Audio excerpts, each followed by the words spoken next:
لا الہ الا اللہ ذکر ہے صبح اور شام 100 مرتبہ. اس کی عادت ڈالیں, بچوں کو عادی بنائیں, تہجد کے لیے بچوں کو گھر میں اٹھائیں, نماز کے لیے بچوں کو اٹھائیں, کچھ اللہ اللہ سکھائیں ان کو. اہل اللہ کے گھروں کا ماحول بڑا ہی پیارا ہوتا ہے.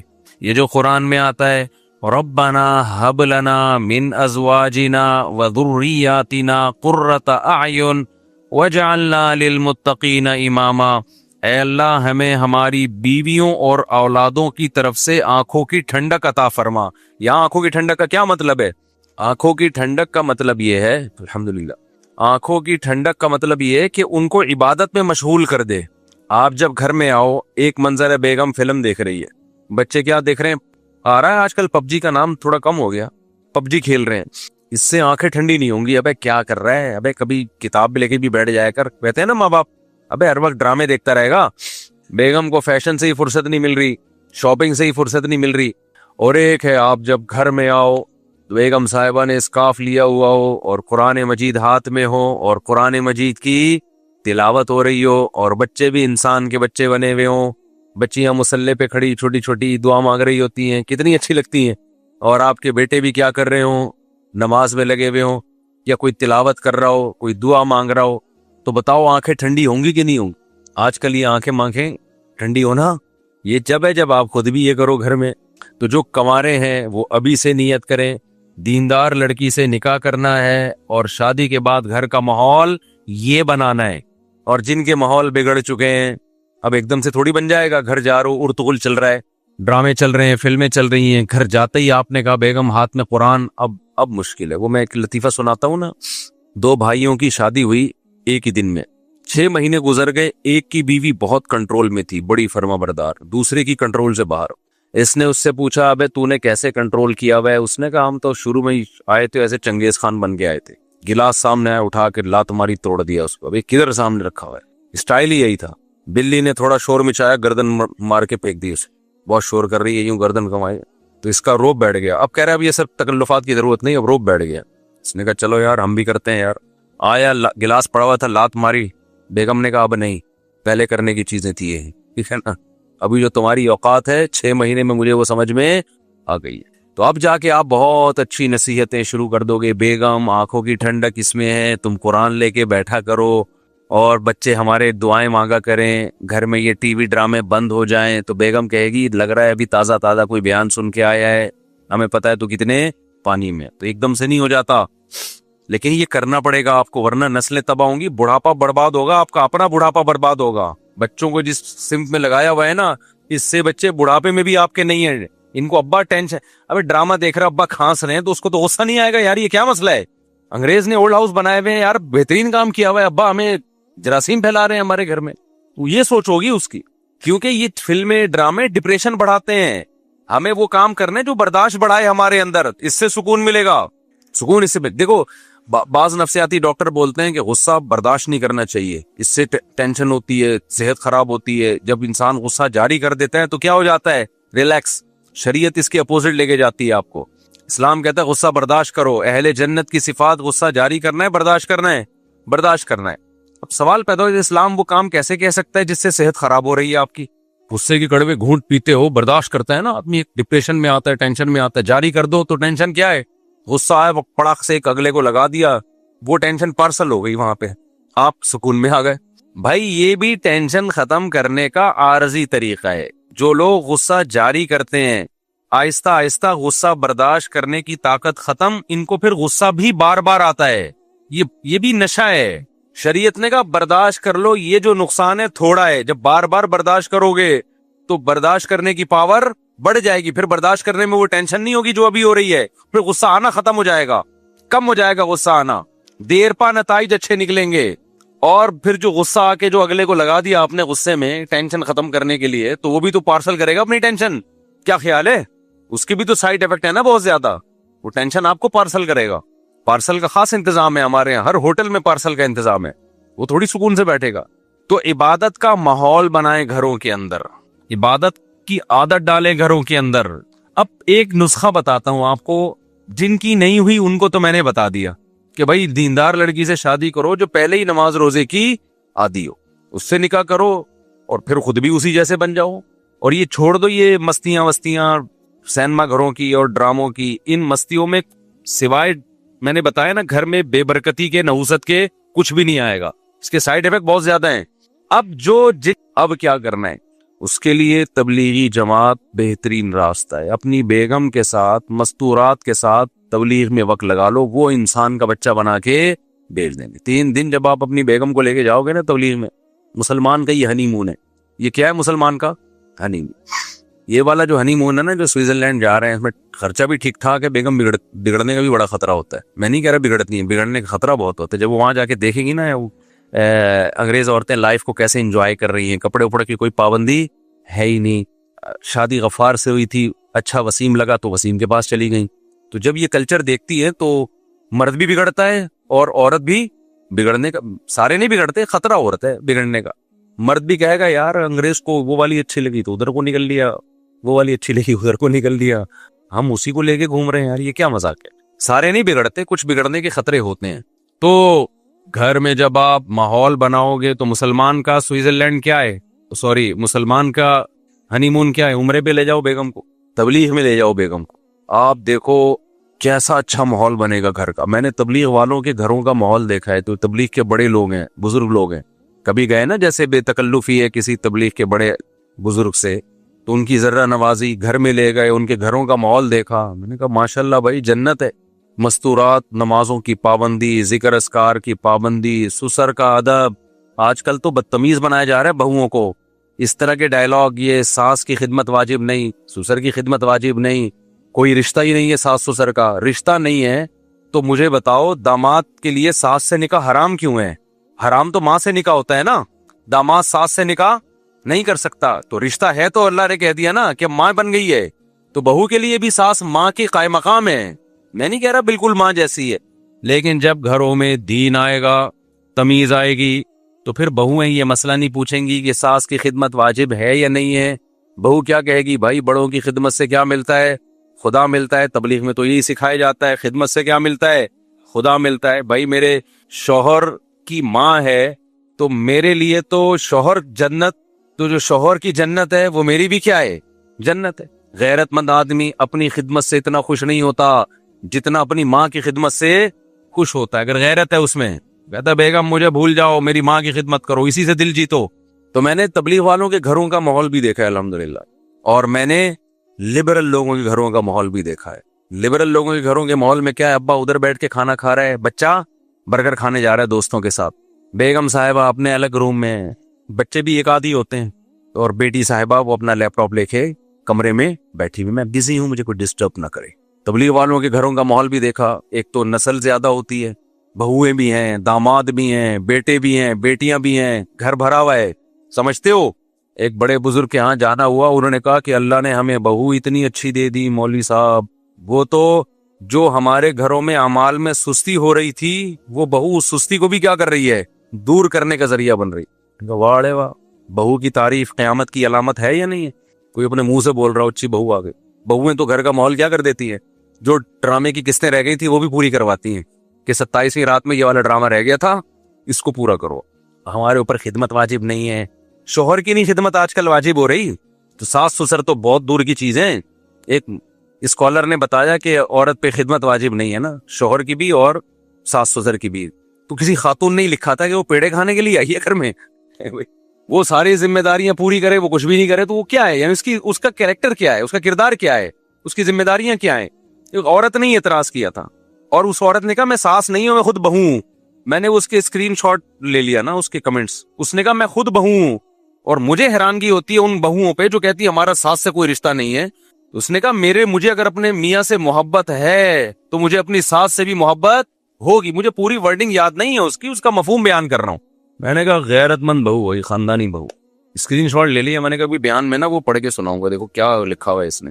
وہ اسکالر بتا رہا ہے کہ کوئی رشتہ کچھ بھی نہیں، پہلے ہی سب ختم ہو گیا میرے بھائی، ہم انگریز بن چکے ہیں آدھے سے زیادہ، ریلیشن ختم، جو تھوڑا بہت ریلیشن رہ گیا ہے وہ بھی کیا کر دیا، برباد۔ تو اپنی مستورات کو نا گھر کی جب آپ تبلیغ میں نکالو گے تو تبلیغ میں ان کو اعمال کا ماحول ملتا ہے، کچھ چیزیں سمجھانے سے نہیں ہوتی، کروانے سے سمجھ میں آتی۔ حضرت حاجی امداد اللہ مہاجر مکی رحمت اللہ علیہ وہ چاہتے تھے حضرت مولانا رشید احمد گنگوہی رحمت اللہ علیہ کو ذکر کی عادت ڈالنا، ان کے پاس ٹائم ہی نہیں تھا مصروفیتوں کی وجہ سے۔ تو مشہور واقعہ ہے، مختصر بیان کر رہا ہوں۔ ایک رات انہوں نے کہا اپنا بستر میرے بستر کے ساتھ لگا دینا، اور رات کو ان کے ہاتھ میں تسبیح پکڑا دی اور کہا اللہ اللہ کرو۔ تو حضرت رشید احمد گنگوہی رحمت اللہ علیہ کہتے ہیں کہ میں نے جو اللہ اللہ کیا ایسا مزہ آیا، اس کے بعد بڑھاپے تک بھی وہ تسبیح نہیں چھوٹی۔ اور جب بہت بوڑھے ہو گئے تھے اور تسبیح وہ اتنی پرانی، کسی نے ایک نئی تسبیح لا کے دی اور کہا کہ حضرت اتنے پرانے دھاگے ہو گئے، دانے بھی گھس گئے ہیں اس کے، چھوڑ دیں اس کو، کوئی اچھی تسبیح رکھ لیں۔ انہوں نے فرمایا کہ اس تسبیح سے مجھے محبت ہو گئی ہے، اس نے مجھے اللہ اللہ کرنا سکھایا ہے، اب اس سے بھی مجھے محبت ہو گئی ہے۔ انسان مسلسل جس جگہ نماز پڑھتا ہے اس جگہ سے انسان کو محبت، تو میرے بھائی کچھ تھوڑا سا اللہ اللہ کرنا بھی سیکھ لو، آج کل یہ بالکل ختم۔ تو تبلیغ میں وقت لگانے سے کیا ہوگا؟ بولو نا، 3 دن ہوگی بہت بوریت آپ کو جب آپ تبلیغ میں نکلیں گے، کیونکہ لوگ جاتے ہیں کہ شاید ایک انٹرٹینمنٹ، بھائی کچھ مزہ آئے گا، تو مزہ نہیں آتا وہاں پہ، ٹینشن ہوتی ہے، کیونکہ مزے کے لیے کیا کوئی ڈرامہ لگائیں گے آپ کو وہاں جا کے، وہ ہے بھائی کوئی فلم دکھائیں گے، کیا کریں گے، کوئی پروگرام ہوگا، کوئی سٹے وٹے کا دور چلے گا رات کے وقت میں، وہ معمولات کروائیں گے، بھائی صبح کی تسبیح، شام کی تسبیح ہے، پھر تعلیم ہے، پھر وہ مذاکرہ ہے، بورنگ لائف۔ لیکن یہ بورنگ آپ کی زندگی کو ساری زندگی کے لیے انٹرٹین کرنے کا ذریعہ بن سکتی ہے۔ دیکھو نا جنہوں نے لگائے پھر مزید لگا کے اب وہ ریونڈ کے مقیمین بن گئے ہیں، وہ سارا دن اسی معمول میں، او بھائی آپ یہ تو بڑی بورنگ لائف ہے، انہوں نے کہا ہم سے چھڑوا کے دکھاؤ یہ لائف، ہمیں اسی میں مزہ ہے۔ ہم نے تبلیغ کے بزرگوں میں ایسے ایسے واقعات سنے ہیں جو عینی شاہدین گھنٹوں دعا مانگ رہے ہیں، دل نہیں بھر رہا۔ آج تھوڑی دیر میں دعا سے وحشت ہونا شروع ہو جاتی ہے کہ یار 2-4 چیزیں مانگ لی بس ختم ہے، اب کیا؟ مانگ بھی ایسے رہے ہوتے ہیں کہ دل نہیں لگ رہا ہوتا۔ جن کا دعاؤں میں دل لگ جاتا ہے نا، ہمارے شیخ حضرت مفتی رشید احمد صاحب رحمہ اللہ تعالی، ان کا ہر جمعے کو عصر کی نماز کے بعد بیان ہوتا تھا۔ اب ہوتا کیا، ہم جب پہلی مرتبہ گئے، ایک تو عصر سے مغرب کا ٹائم بہت تھوڑا ہے، لوگ آئے بہت دور دور سے۔ حضرت کا معمول تھا فرض نماز کے بعد عام طور پہ دعا نہیں مانگا کرتے تھے، اجتماعی دعا، انفرادی بھی نہیں، رات کے وقت آخری حصے میں اٹھ کے لمبی دعا مانگتے تھے۔ لیکن جمعے کے دن عصر کی نماز کے بعد دعا مانگتے تھے ہاتھ اٹھا کے۔ وہ بتاتے تھے یہ دعا بیان سے پہلے کی دعا ہے کہ اللہ میں جو لوگوں میں بات کروں گا تو مجھے وہ بات کہنے کی توفیق دے جس میں تیری رضا ہو۔ تو حضرت عصر کے بعد بیان سے پہلے دعا مانگنا شروع کرتے، اتنی لمبی، بعض دفعہ اکیلے دعا ہو جاتی، ہم کہتے بیان کا ٹائم تو رہا نہیں ہے، حضرت کو اس کی پرواہ نہیں ہوتی تھی، بیان پھر بہت مختصر ہو جاتا تھا، لیکن وہ جو مختصر ہوتا اسی نے لوگوں کی زندگیاں تبدیل کر دی، ایسی ایسی قربانیاں دی لوگوں نے۔ تو ہم نے ایک دفعہ پوچھا کہ آپ ہاتھ اٹھا کے جب دعا مانگتے ہیں تو مختصر کر لیا کریں۔ اچھا ویسے جب بھی حضرت سے کوئی آ کے کہتا نا کہ حضرت یہ دعا مانگ لیں میرے لیے، تو حضرت ہاتھ اٹھائے بغیر دعا مانگتے تھے کہ اللہ کرے آپ کی حاجت پوری ہو جائے، اللہ کرے ایسا ہو جائے، اللہ، ہاتھ نہیں اٹھاتے تھے۔ تو ہم نے کہا حضرت ہاتھ اٹھا کے دعا مانگ لیا کریں آپ مختصر۔ تو حضرت نے فرمایا میں جب ہاتھ اٹھاتا ہوں تو پھر مجھ سے جلدی ہاتھ نیچے رکھے نہیں جاتے، سمجھ رہے ہیں، پھر نہیں دل چاہتا۔ جواد اور کریم بادشاہ کے دربار میں ہاتھ اٹھائے، پھر تو ایسا مزہ آتا ہے، ایسا مزہ آتا ہے کہ مانگتے چلے جاؤ۔ بھائی آج دعاؤں میں طاقت ختم ہو گئی ہے، بس اجتماعی دعائیں چل رہی ہیں، امام مانگ رہا ہوتا ہے پیچھے ہول سیل کے حساب سے آمین، چلو غنیمت ہے وہ بھی۔ انفرادی دعائیں مانگنے کی عادت ڈالو، اللہ سے رشتہ بناؤ، ہاتھ اٹھا کے گڑ گڑانا سیکھو۔ لوگ کہتے ہیں یار ہمیں بوریت ہو رہی ہے، دل نہیں لگ رہا، تو میں نے بتایا نا جس کام میں دل نہیں لگ رہا وہی کرنا ہے، اس سے دل لگنا شروع ہو جائے گا۔ نہیں آ رہی میرا خیال ہے بات؟ آج سے عادت ڈالو لمبی دعائیں مانگنے کی، تنہائی میں، اکیلے میں۔ تنہائی کا موقع نہیں ہے، لوگوں کے سامنے مانگا کہ مطلب اجتماعی کی بات الگ ہے، اصل دعا میں کیا ہے؟ انفرادی۔ لوگ اجتماعی دعاؤں کو زیادہ اہمیت دیتے ہیں، اللہ کی نظر میں انفرادی دعا کی ویلیو اجتماعی دعا سے زیادہ ہے۔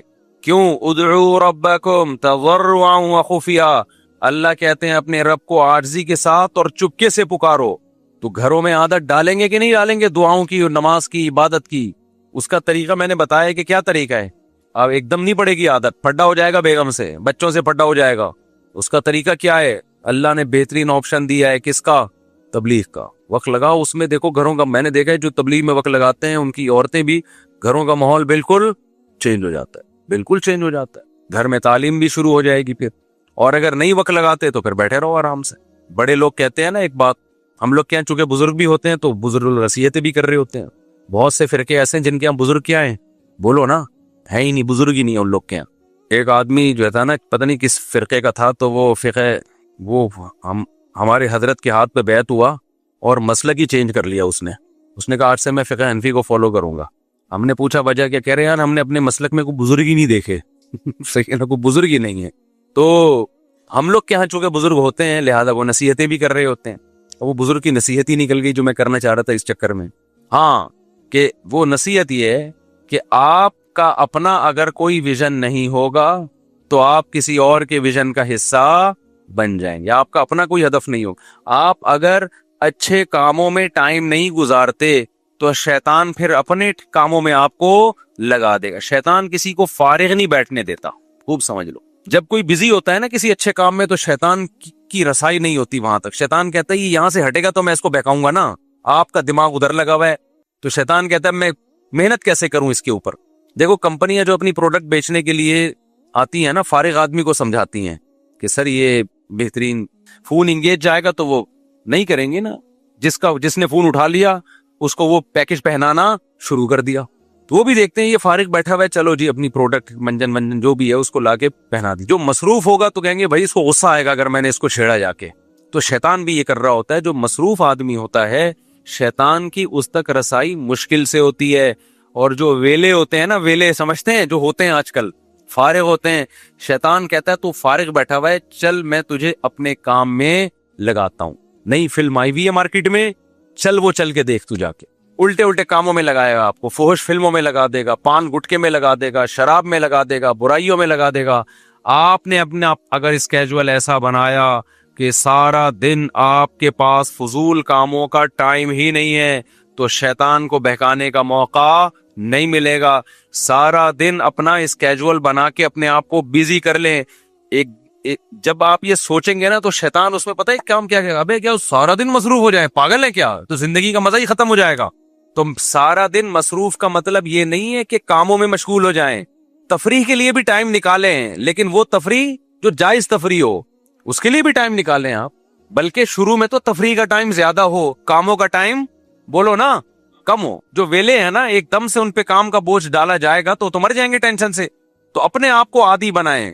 پہلے کم معمولات رکھیں صبح شام کے، کم معمولات، اور جو باقی فارغ دینا اس کو سوچیں کیا کرنا ہے تو اس کو کسی جائز تفریح میں پہلے سے لگا دیں آپ. جائز تفریح کیا ہے بھائی؟ جاگنگ ہے، جم ہے، سوئمنگ ہے، جانور پالو ان پہ دل لگاؤ، بہلاؤ ان میں، بچے پالو ان کو لے کے گھومو پھرو، نلی نہاری کھاؤ، جا کے طارق روڈ پہ نہاری کھانے نکل جاؤ. وہاں یار سنا ہے وہ نئی بریانی مارکیٹ میں آئی ہے، ٹرائی کر کے دیکھتے ہیں. یہ کیا کون سی تفریح؟ حیدرآباد کی مچھی سنے بڑی مشہور چل رہی ہے آج کل. اب لیکن یہ جب پیسے ہوں گے تو ہوگا نا، جب پیسے نہیں ہے تو کیا کریں پھر؟ پیسے نہیں ہیں تو وہ اور آسان ہے زندگی. جب جس کے پاس پیسے نہیں ہوتے نا زندگی اور کیا ہے، کیونکہ اس بات گناہ کے پیسے بھی نہیں ہوتے، پھر وہ گٹکے کے لیے ادھار مانگ رہا ہوتا ہے لوگوں سے. تو جو پیسے نہیں ہیں تو اور کسی چیز میں اپنے آپ کو، جاگنگ کے لیے پہ پیسے لگتے ہیں، سوئمنگ پہ لگتے ہیں پیسے ٹکٹ، لیکن جاگنگ پہ کوئی پیسہ بولو نہیں لگتا. جم کی فیس بھی آج کل بہت ہی بےچارے رو ہی رہے ہوتے ہیں جم والے کے، یار وہ بھی نہیں دے رہے ہوتے لوگ. جم میں ایڈمیشن کروا لو، فیس پی جاؤ، استغفر اللہ، یعنی فیس بعد میں دے دو. جم والے سے بولو تو زکات نکالتا ہے کہ نہیں نکالتا، اتنا بڑا بزنس ہے، بولے ہاں نکالتا ہے، تو کہ میں زکات میں آ گیا بس، ٹھیک ہے نا، میں تیرے جم کی زکات ہوں. سمجھاؤ، غیرت ہوگی، مان جائے گا انشاءاللہ. بولے یار کچھ اللہ کے لیے بھی کرنا، میرے پاس پیسے ویسے نہیں ہے تو تھوڑا سا ڈنٹ وٹ پیل لے دے، جان آئے گی، طاقت آئے گی، تیرے لیے دعائیں کروں گا رات کو. تو بہت سارے کام ہے جو غریب بھی کر سکتا ہے. چوزے تو پال سکتا ہے نا، مور نہیں پال سکتا اور ہرن نہیں پال سکتا. یہ جو ہم نے تو بچپن میں اتنے پالے ہیں، یہ مرغی کے بچے نہیں بیچ رہے ہوتے یہ چوزے ننگ برنگی، اس کا اتنا مزہ ہے. آپ کہہ سکتے یار مجھے ان چیزوں میں دل نہیں لگتا، مجھے پتا ہے آپ کا دل نہیں لگے گا ان چیزوں میں. پال کے دیکھو، کچھ دن دل لگنا شروع ہو جائے گا. جانور سے محبت ہو جاتی ہے انسان کو. ہم نے وہ ہمارے خادم ہے نا، اس کے ذمہ میں نے دانا باجرے کا کام لگایا ہے جب میں نہیں ہوتا، تو کہہ رہے مجھے محبت ہو گئی پر ان مرغیوں سے. گدھے سے محبت ہو جاتی ہے تھوڑے دنوں میں. تو اس لیے جب تک آپ اپنے آپ کو بیزی نہیں کرتے اچھے کاموں میں یا جائز کاموں میں ہی بیزی کر لو. اگر نہیں کیا بیزی تو سمجھ لو بہت خطرناک گناہوں کی طرف دل جائے گا. اور یہ بھی نہیں کہ گناہ کر کے تسلی ہو جائے گی، پھر دل چاہے گا اس سے آگے، پھر اس سے آگے، پھر اس سے آگے۔ وہی بات ہے کہ جیسے جیسے وسائل بڑھتے چلے جائیں گے گناہ کی خواہش بڑھے گی، لیکن صحت ساتھ دینا چھوڑ دے گی، بڑھاپے کی طرف جاؤ گے، پھر ہوگی ڈپریشن، یار میں نے کیا یہ، اور اس ڈپریشن میں پھر ڈاکٹروں کے پاس جاؤ گے، گولیاں کھاؤ گے، اور بالآخر ایک دن اسی میں انتقال۔ نہ خدا ہی ملا، نہ وصال صنم، نہ ادھر کے رہے نہ ادھر کے رہے۔ ایک آدمی نے کسی لڑکی سے عشق ہو گیا، وہ ناجائز تھا عشق اس کے لیے، وہاں شادی کی کوئی امید نہیں تھی۔ مولوی صاحب نے سمجھایا کہ دیکھ یہ جو تیرا صنم ہے نا، محبوب ہے، جو تیرا معشوق ہے، یہ تو تجھے ملے گا نہیں، اور تو اللہ سے بھی جائے گا، اس کی محبت میں خدا کو بھی کھو بیٹھے گا۔ اس نے کہا نہیں، یہ مجھے ملے گی، لازمی ملے گی۔ جیسے ہوتا ہے نا عاشق لوگ احمقوں کی جنت میں رہتے ہیں، یہ مجھے ملے گی، مجھے ایسی بشارتیں مل رہی ہیں۔ بالآخر اس کی کہیں اور شادی ہو گئی اور اس کے بچے ہو گئے، اور وہ اس کو ماموں کہنے لگے۔ تو ایسے موقع پہ اس نے یہ شعر کہا، نہ خدا ہی ملا، نہ وصال صنم، نہ ادھر کے رہے نہ ادھر کے۔ تو جس چیز میں آپ ٹائم گزار رہے ہیں، ہم اور آپ سبھی اصلاح کے قابل ہیں۔ عبادت سے جان چھوڑا کے عادت نہیں ڈال رہے دعائیں مانگنے کی۔ دیکھو ابھی دعاؤں مانگنے کی عادت ڈال دی نا، خدا کی قسم بڑھاپا اتنا پیارا گزرے گا، اتنا مزے کا گزرے گا کہ رش کریں گے لوگ آپ کے بڑھاپے پہ۔ ابھی عادت ڈال لی جوانی میں لمبی لمبی دعاؤں کی، دل لگا لیا، شروع میں لگے گا نہیں، عادت ڈالیں، اس کے بعد بڑھاپے میں اللہ یہ نعمت دیں گے کہ آپ کو مزہ ہی دعا میں آئے گا۔ انگریزوں کا بڑھاپا خدا کی قسم بہت ڈینجرس ہوتا ہے، بہت خطرناک ہوتا ہے۔ نہ خدا ہوتا ہے ان کی زندگی میں، نہ پبلک ہوتی ہے۔ کسی بوڑھے کے پاس بیٹھ جاؤ نا ان ملکوں میں 2 منٹ کے لیے، وہ پیسے دے گا آپ کو۔ ہمارے پاکستانیوں نے یہ کام شروع کیا، مجھے لوگوں نے بتایا یہاں جو بے روزگار ٹائپ کے پاکستانی ہیں نا، جو ادھر ادھر سے ہو کر آ گئے، پیسے نہیں ہیں، وہ بڈھی عورتوں کے ساتھ بیٹھتے ہیں، بیچاری بوڑھی عورتوں کے ساتھ آدھا گھنٹہ گپ شپ لگائی، وہ خوش ہو کے پیسے دیتی ہیں۔ تو وہ آئے اپنا پان گٹکے کا خرچہ ان کا نکل آیا، وہ خوش ہو کے پیسے دیتی ہے، چلو کسی نے تو لفٹ کرائی۔ ہمارے تو جو بزرگ ہوتے ہیں، ہمارے حضرت کو ہم نے بڑھاپے میں دیکھا، وہ تو پھر بھی لوگوں کو ٹائم نہیں، وہ لوگ بیٹھ رہے ہیں ان کے پاس، وہ کہہ رہے ہیں ٹائم نہیں ہے۔ کیوں؟ عادت کس کی پڑ گئی ہے؟ اللہ سے راز و نیاز۔ ہمارے بوڑھوں جو اللہ والے بوڑھے ہیں، پبلک چاہ رہی ہے ان کے گرد آ کے بیٹھے، ان سے کچھ سیکھیں، اور وہ کہہ رہے ہیں ہمیں مزہ کس میں ہے؟ تنہائی میں۔ ہمارے حضرت کا زیادہ تر ٹائم تنہائی میں گزرتا تھا۔ ابھی سے عادت ڈالو، یہ حضرت بننے کے بعد نہیں ہوگا، یہ ابھی کرنا پڑے گا۔ یہ اللہ ہمیں توفیق دے، اپنے نام کی لذت اللہ ہمیں نصیب کرے، اور اپنے سامنے دعائیں مانگنے کی لذت اللہ ہمیں نصیب کرے۔ میں شرک آتا کیسے ہے؟ آپ کہو گے جو میں نے آیت پڑھی میں اس سے ہٹ رہا ہوں، یہ آیت ہی میں داخل۔ جب جنت کی طرف دوڑو گے تو پہلے عقیدہ تو ٹھیک ہوگا نا، صحیح ہے نا؟ عقیدہ ٹھیک ہوگا تو جنت کی دوڑ میں تو آپ کو وہ یونیفارم پہن لیا جس میں دوڑ میں شرکت کی اجازت مل گئی۔ قرآن کی جو میں نے آیت پڑھی ہے نا، اس میں یہ کہ جنت کی طرف دوڑو، تو دوڑنے کے لیے آپ کوئی میدان ہو، اس میں دوڑ کے مقابلے میں آپ جا رہے ہو، تو پہلے آپ کے پراپر شوز چیک کریں گے، آپ کا ٹریک سوٹ چیک کریں گے، کارڈ بارڈ چیک کریں گے، پھر آپ کو میدان میں آنے کی اجازت ہوگی۔ ایسا نہیں ہوگا چڈی بنیان میں ننگے پاؤں پہنچ گئے اور کہ میں بھی دوڑوں گا، بولیں گے بھائی تو ہمارا سارا امیج خراب کرے گا دنیا کے سامنے۔ تو جنت کی دوڑ میں شرکت کے لیے جو یونیفارم پہننا ہے، جو شرط ہے، وہ توحید ہے، رسالت ہے، آسمانی کتابوں پر ایمان ہے۔ اگر کوئی شرک کے ساتھ آئے گا تو اس دوڑ میں، جنت کی دوڑ میں، وہ شریک ہو ہی نہیں سکتا۔ کتنے اچھے اعمال کر لے، تہجد سے محراب بنا لے، ماتھے پہ کتنا ہی کچھ کر لے، اللہ کہتے ہیں تو جہنم میں تو جائے گا، تیری عبادت مقبول نہیں ہے۔ بھائی شرک کے ساتھ اگر عبادت مقبول ہوتی تو ابراہیم علیہ السلام، شرک کی کوئی گنجائش ہوتی نا مشرک کی بخشش کی، تو ابراہیم علیہ السلام کے والد کی اللہ مغفرت کرتا سب سے پہلے، نبی کے چچا کی مغفرت کرتا اللہ سب سے پہلے۔ ان کو نہیں بخشا اللہ نے کہ بھائی شرک نہیں معاف کروں گا میں۔ تو اب توحید کیا ہے؟ میں صرف وہ والی توحید بیان کروں گا، وہ والا شرک بیان کروں گا جو ہماری سوسائٹی میں، ٹھیک ہے نا؟ شرکی تو کس میں ہے، ان طرف ہمیں جانے کی ضرورت نہیں ہے۔ ہماری سوسائٹی میں جو شرک سوسائٹی میں پھیل رہا ہے، اس کو سمجھنے کے لیے یہ سمجھو کہ اللہ تعالیٰ نے اپنی 2 صفات کو بڑے اہتمام سے بیان کیا ہے، 2 صفات کو، اور معبود کے لیے یہ 2 صفات کا ہونا ضروری۔ دیکھو دنیا میں کون سی حکومت ایسی ہے جس کی آپ زیادہ اطاعت کرتے ہیں یا زیادہ اطاعت کی جاتی ہے؟ نمبر 1، اس کے پاس پاور ہو، طاقت اس کی زیادہ ہو۔ نمبر 2، اسے قوم کا پتہ ہو کہ کون قانون کو توڑ رہا ہے اور کون قانون کی رعایت کر رہا ہے۔ یہ 2 چیزیں جس حکومت میں ہوتی ہیں تو وہ حاکم بننے کے لائق ہوتے ہیں۔ اب مثال کے طور پر ایک ملک میں ایسی گورنمنٹ ہے اس کے پاس پاور ہی نہیں ہے, آپ نے لال بتی توڑ دی تو انہوں نے ٹریفک پولیس والوں کو کہا اس بندوں کو پکڑو, ٹریفک پولیس والے نے کہا میں نہیں پکڑ رہا, میں نانی کے گھر جا رہا ہوں, مجھے وہاں بہت ضروری کام ہے. ایس ایچ او نے کہا بھائی حکومت کا آرڈر آیا کہ وہ شخص نے قتل کر دیا, اس کو پکڑو, پولیس کہہ رہی ہے بھائی جاؤ تمہاری ایسی کی تیسی, ہم نہیں پکڑ رہے, جاؤ. تو ایسے حاکم کی اطاعت کی جائے گی؟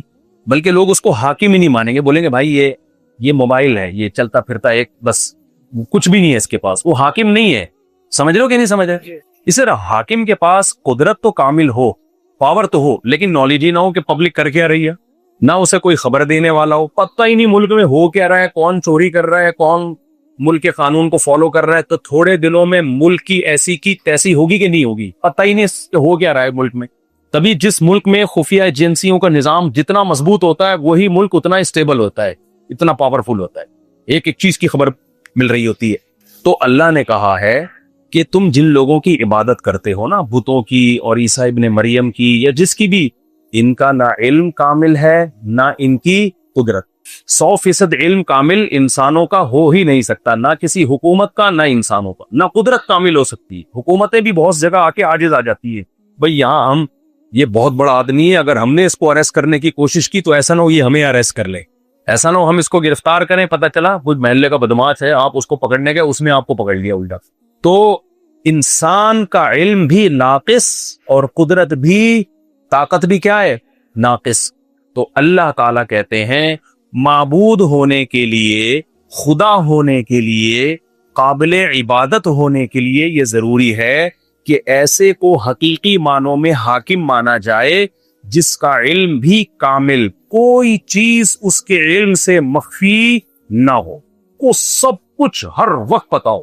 یا بنی ان کان مثقال حبۃ من خردل فتکن فی صخرۃ او فی السماوات او فی الارض یأتی بها اللہ انہا ان تک مثقال حبۃ, کہ اے میرے بیٹے, لقمان السلام نے کہا تھا نا کہ اگر تو رائی کے دانے کے برابر کسی پہاڑ میں گھس کے بھی کوئی نیکی کرے گا نا, ذرہ برابر, اللہ کو اس کا بھی علم ہے, نیکی کر یا برائی کر. ایک مکھی بھی جب چیونٹی چل رہی ہوتی ہے نا, اس کی پاؤں کی سرسراہٹ بھی اللہ سن رہا ہوتا ہے. ایک پتا بھی درخت سے جب گرتا ہے نا, ما تسقط من ورقۃ الا یعلمها, اللہ کہتے ہیں کروڑوں پتے درختوں بھی گر رہے ہیں, ہر پتے کے گرنے کا علم کس کے پاس ہے, اللہ کے پاس. ایسا کامل علم ہے اس کا, کوئی چیز مخفی نہیں ہے, ماضی کا بھی پتا ہے, حال کا بھی پتا ہے, اور مستقبل کا بھی پتا ہے. یہ کامل علم صرف کس کے پاس ہے, بولو اللہ کے پاس. آپ اگر یہ عقیدہ رکھتے ہیں کہ کلی علم, یہ کلی علم ہو گیا نا, ہر چیز کا علم, کہ ہر چیز کا علم اللہ کے سوا کسی اور کے پاس بھی ہے, تو آپ نے اس صفت میں کسی اور کو اللہ کے ساتھ شریک کر لیا جو اللہ کا خاصہ ہے. سمجھ رہے ہو کہ نہیں سمجھ رہے؟ چاہے نبی کے بارے میں یہ عقیدہ رکھو, چاہے پیران پیر کے بارے میں یہ عقیدہ رکھو, چاہے کسی کے بارے میں بھی عقیدہ رکھو. اب مشرک لوگ کیا کہتے ہیں آج کے, بھائی ہم نبی کے بارے میں یہ عقیدہ نہیں رکھتے کہ نبی کے پاس بھی وہی علم ہے جو اللہ کے پاس ہے. اصل میں اللہ اور نبی میں فرق کرتے ہیں ہم کہتے ہیں نبی کو بھی ہر چیز کا علم ہے, اللہ کو بھی ہے, لیکن اللہ کو خود سے ہے اور نبی کو اس لیے ہے کہ اللہ نے نبی کو علم دے دیا ہے. تو فرق تو ہو گیا. او بھائی فرق کرنا کافی نہیں ہے, نہیں آئی بات, میرا خیال ہے آپ مانو کہ نبی کا درجہ اللہ سے کم ہے, اتنا کافی نہیں ہے. یہ ماننا پڑے گا کہ نبی کا علم اللہ کے علم سے کم ہے. اللہ کو سب کچھ کا پتا ہے, نبی کے سب کچھ نہیں پتا. کچھ چیزیں ایسی ہیں جو نبی کے علم میں نہیں ہے, یہ ماننا پڑے گا. اگر نہیں مانتے اللہ کو بھی عالم الغیب, نبی کو بھی عالم الغیب, تو اس کا مطلب یہ ہوا کہ آپ نے اللہ کی صفت علم میں پیغمبر کو اللہ کے ساتھ شریک کر لیا, چاہے عطائی کہہ کے کرو یا ذاتی کہہ کے کرو, اس سے کوئی فرق نہیں پڑتا. نہیں آئی میرا خیال ہے بات. دوسری چیز ہے قدرت, طاقت. میں نے بتایا تھا نا حاکم میں دو چیزیں, علم بھی ہو اور قدرت بھی ہو نا. اس کو پتا چل گیا کہ یہ مجرم ہے تو اس کو پکڑ بھی سکتا ہو, تبھی اس حکومت کو ایک پاورفل حکومت کہا جاتا ہے. تو اللہ کی حکومت کمزور ہے یا پاورفل ہے؟ تبھی اللہ کہتا ہے مجھ سے نہیں بچ سکتے بھائی, میری قدرت کامل. کامل کا مطلب میں جو چاہتا ہوں کر سکتا ہوں, میں کچھ کرنے میں سبب کا محتاج نہیں ہوں. ہم بھی بہت کچھ کر سکتے ہیں, لیکن وہ کچھ کر سکتے ہیں جس کے سبب اللہ نے دنیا میں پیدا کیے, اور جو چیزیں سبب کے ساتھ منسلک. مثال کے طور پر آپ مجھ سے کہو مفتی صاحب آپ بیان کر سکتے ہو؟ ہاں میں کر سکتا ہوں، اس کی مجھ میں طاقت ہے۔ کیوں؟ اس لیے کہ بیان کرنے کا ایک سبب ہے، بولنا، میرے پاس زبان ہے، ہونٹ ہے، طاقت ہے، بول سکتا ہوں، جب تک بول سکتا ہوں بول رہا ہوں۔ سمجھ میں آ رہی ہے بات؟ یہ اسباب کے تحت کام ہو رہا ہے۔ اللہ کچھ کرنے میں سبب کا محتاج نہیں ہے، اس کے ارادہ کن کا نام ہونا ہے۔ وہ ارادہ کر لے کسی چیز کے ہونے کا تو ناممکنات کو ممکن بنا دے گا۔ تو یہ قدرت کے بغیر کسی لاجک اور سبب کے کچھ کر گزرنے کی طاقت رکھنا، یہ طاقت صرف کس کے پاس ہے؟ بولو، اللہ کے پاس۔ اگر کوئی کہتا ہے کہ یہ طاقت نبی کے پاس بھی ہے، تمام چیزوں کی نہ بھی ہو، ایک چیز کی بھی ہے لیکن بغیر سبب کے، وہ بھی مشرک ہے۔ بغیر سبب کے کچھ بھی کرنا یہ صرف اللہ کا خاصہ ہے۔ انسان کچھ کرنے میں سبب اور لاجک کا محتاج ہے۔ آئی بات سمجھ؟ مثال کے طور پر آپ جب سمندر میں ہو، چاروں طرف سے طوفان نے گھیر لیا، تو آپ پولیس کو فون کرو گے، سب سے پہلے مدد کس سے مانگو گے؟ بولو نا یار، کیا ہو گیا؟ پولیس سے مدد مانگو کہ نہیں مانگو گے؟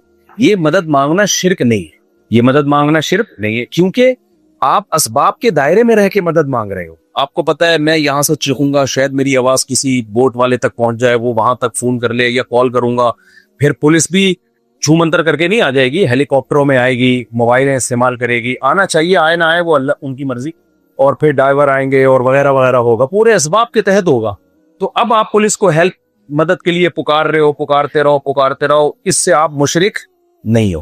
لیکن اگر آپ نے جب یقین ہو گیا کہ اب پولیس کے لیے یہاں پہنچنا ناممکن ہے، اب میں ڈبکیاں لگا رہا ہوں، اب وہی ذات مدد کر سکتی ہے جو کچھ کرنے میں کسی سبب کی محتاج نہیں، جو ابراہیم علیہ السلام کو آگ میں بھی بچا سکتا ہے، آگ میں ڈال دیا پھر بھی بچا لیا، جو مجھے اس پانی کے اندر ڈوبنے سے غیبی طاقت سے نکال سکتا ہے۔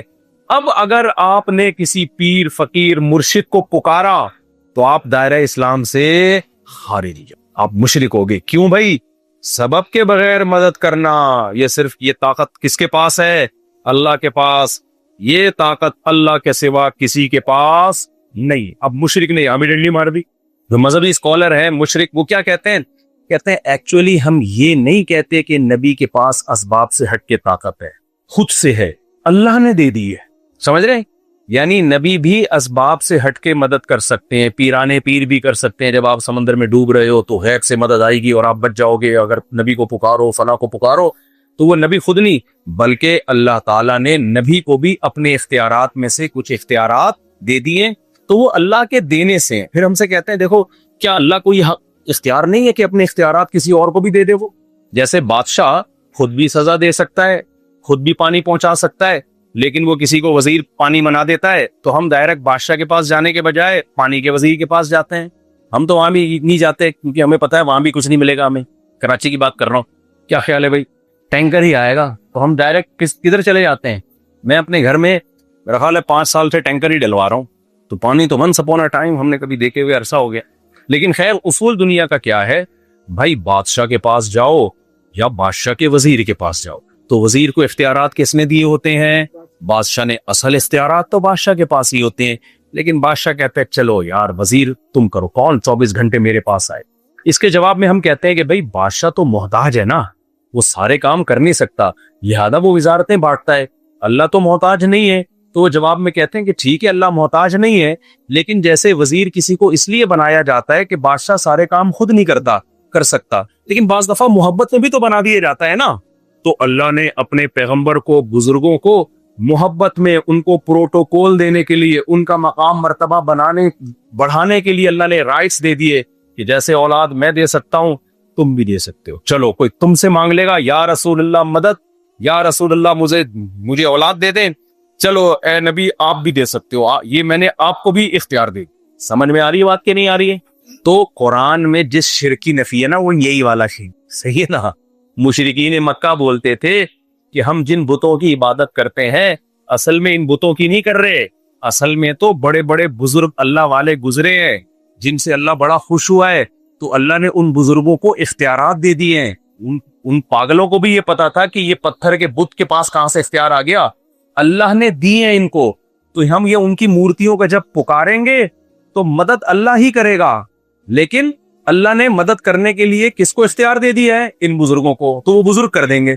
جیسے ہم جب پانی کی وزارت کے پاس جاتے ہیں یا کہ الیکٹرک والوں کے پاس جاتے ہیں کہ بھائی ہمیں بجلی چاہیے، تو دیتی تو گورنمنٹ ہی ہے، لیکن گورنمنٹ نے بجلی دینے کے اختیارات کے الیکٹرک والوں کو دے دیے. سمجھتے ہو کہ نہیں سمجھتے ہو؟ تو بھائی یہ ہے شرک. اللہ کہتا ہے میں نے قطعاً اسباب سے ہٹ کے کام کرنے کے اختیار کسی کو بھی نہیں دی. ناممکن ہے، سب کچھ میرے پاس ہے. بس کسی سے خوش ہو کے ایسا کہ میں نے اولاد دینے کا اس کو اختیار، روزی بڑھانے کا اس کو اختیار دے دیا، ہو ہی نہیں سکتا. قرآن میں اسی شرک کی نفی ہے. یہ والا شرک تو عرب میں تھا ہی نہیں کہ خود سے کوئی خدا بنا ہوا اور خود سے سارے اختیارات آ گئے ہوں. یہ تو تھا ہی نہیں. وہ تو کہتے تھے اللہ نے اختیار دیے ہیں. تبھی تو وہ کہتے تھے لبیک اللہم لبیک لبیک لا شریک لک لبیک الا شریکا تملکہ. وہ نعرے لگاتے تھے کہ اے اللہ کو تیرا کوئی شریک نہیں ہے، تشرکہ او کما قال، پورے الفاظ مجھے یاد نہیں ہے. اے اللہ تیرا کوئی شریک نہیں ہے سوائے اس کے جس کو تو نے خود اپنے ساتھ شریک کر لیو. سمجھ میں آ رہی ہے بات کہ نہیں ہے؟ تو بھائی خوب سمجھ لو، نبی کے پاس، بزرگوں کے پاس نہ علم کامل اور نہ قدرت کامل اور نہ اسباب سے ہٹ کے ایک کام کرنے کی بھی قدرت ان کے پاس. اسباب سے ہٹ کے وہ کچھ بھی نہیں کر سکتے. اللہ کہتے ہیں یہ اختیار میں نے کسی کو دیا ہے ہی نہیں. اسی کی تو قرآن میں مثالیں ہیں. اللہ جب قرآن میں کتنی مثالیں دی اللہ نے کہ بھلا تم اپنے غلاموں کو اپنے ساتھ شریک کرتے ہو اپنی حکومت میں، ہے بھائی؟ حالانکہ وہ غلام تو انسان ہے. پھر بھی غلام کے سر کے بال سے لے کے پاؤں کے ناخن تک وہ پورا اپنے مولا کا غلام ہوتا ہے. غلام کسی چیز کا مالک نہیں ہوتا. اللہ کہتے ہیں غلام کو تم کچھ بھی نہیں دیتے. اگر دیتے بھی ہو تو تمہارا اگر کوئی مولا اپنے غلام کو گفٹ بھی دے دے نا تو ملکیت مولا ہی کی ہوتی ہے، کیونکہ غلام جب مولا کا ہے تو وہ غلام کی ملکیت میں کچھ آ ہی نہیں سکتا. اب تو غلاموں کا نظام ختم ہو گیا، لیکن جب تک غلاموں کا نظام تھا تو غلام کی ملکیت میں کچھ آ ہی نہیں سکتا. آپ 100 دفعہ کہتے ہیں 1 کروڑ تیرے ہوئے، پھر بھی وہ مولا کا ہی ہے، کیونکہ جب یہ غلام مولا کا ہے تو 1 کروڑ بھی کس کے ہیں؟ مولا کے. تو اللہ کہتے ہیں تم شریک نہیں کر سکتے. تم مکمل اختیارات دے کے بھی تمہارے پاس ہی اختیارات رہیں گے، اس کو شریک نہیں کر سکتے. حالانکہ وہ تو تمہاری طرح کا انسان ہے، آزاد پیدا ہوا تھا. تو تمہاری غلاموں سے جو نسبت ہے، تم اپنی میری اس مخلوق سے نسبت، اس مخلوق کو اس سے بھی زیادہ تم نے پروٹوکول دے دیا. تو میں بات کو سمیٹ رہا ہوں.